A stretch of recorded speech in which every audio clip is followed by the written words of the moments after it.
Nishant Ujjwal, 50 days of your film Sooryavansham, all the best. अच्छी कहानी चुनते हो, अच्छा रिजल्ट मिलता है।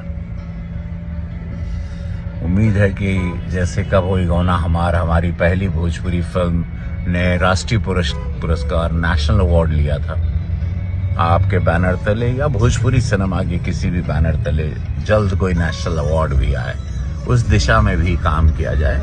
All the best for all the success and hard work. हर हर महादेव बहुत अच्छा लगा। 50 दिन हो गई ऐसे बम बम रहा, भोजपुरी के जिंदा रखा, काहे कि भोजपुरी हमनी के जियोलेस, भोजपुरी के जीवित रखे खातिर सबका प्रयास होके के चाहिए। Keep it up. उम्मीद है कि जैसे कब होई गौना हमारी पहली भोजपुरी फिल्म ने राष्ट्रीय पुरस्कार नेशनल अवार्ड लिया था, आपके बैनर तले या भोजपुरी सिनेमा के किसी भी बैनर तले